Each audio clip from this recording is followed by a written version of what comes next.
మన జీవితానికి మూలం యేసయ్య, మన జీవితానికి మూలం సృష్టికర్త. మనం దేవుని నుంచి వచ్చాం, దేవుని ఊపిరి పొందాం. దేవునిలాగా మనం జీవించాలి, ప్రభులాగా మనం జీవించాలి.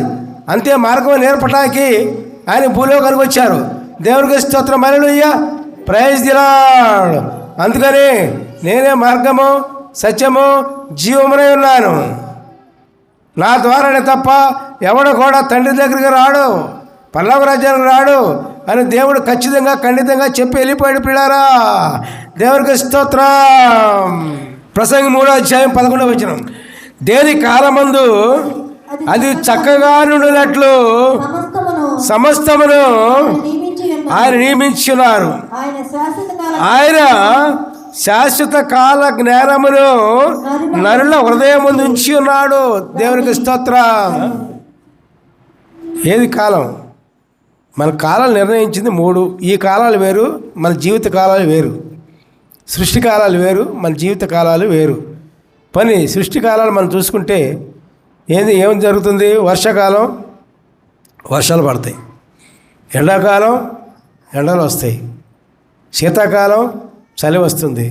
3 కాలాలకు విభజించి ఆయన ఏ కాలంలో ఏది ఉండాలో అది నిర్ణయించారు. అట్లాగే మానవ జీవితాలు కూడా మరి ఏ కాలంలో ఏ మనిషి ఏ విధంగా జీవించాలో, ఏ విధంగా ఉండాలో, ఏ విధంగా ఇతడు జీవితాన్ని గడపాలో అది దేవుడు నిర్ణయించారు. ఆయన నిర్ణయం అయిపోయింది, మనం ఎత్తుకునే పని లేదు. మానవుల జీవితం అంతా కూడా నిర్ణయం అయిపోయింది.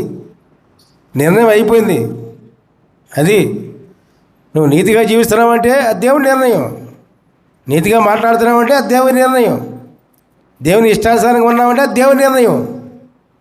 అది మన సొంత నిర్ణయం కాదు. నీకు గొప్ప ఉద్యోగాలు వచ్చినాయంటే దేవుని నిర్ణయం, నీకు గొప్ప మంచి నైపుణ్యం కలవాళ్ళు అంటే ప్రతి పనిలోనూ అది దేవుని నిర్ణయం. అది దేవుని నిర్ణయం లేకుండా ఏది జరగదు పిల్లారా ఈ లోకంలో. నేను గొప్ప తెలివి కలవాళ్ళని గొప్పగా మనం జ్ఞానం కలవాళ్ళే అనుకున్నాం అనుకో, గొప్ప కార్యాలు చేస్తున్నాం అనుకున్నాం అనుకో, అది నీ తెలివి కాదు, నీ జ్ఞానం కాదు, నీ శక్తి కాదు, నీ బలం కాదు, ఏది కాదు. ఏంటది? దేవుని నిర్ణయం. ఆల్రెడీ నీ జీవితం ఇట్లా ఉంటుంది అని దేవుడు నిర్ణయించారు, అంతే. ఇంకా రెండోది లేదేగా. అయ్యో నా జీవితం ఇట్లా అయిపోయింది, ఆ జీవితం ఏ విధంగా ఉంది అంటే కుదరదు అక్కడ. అది దేవుని నిర్ణయం. అది నువ్వు దేవుని నిర్ణయాన్ని జీవితం చెడ్డగా ఉన్నప్పుడు మరి మార్చుకోవాలంటే నూతనంగా సృష్టించబడాలి.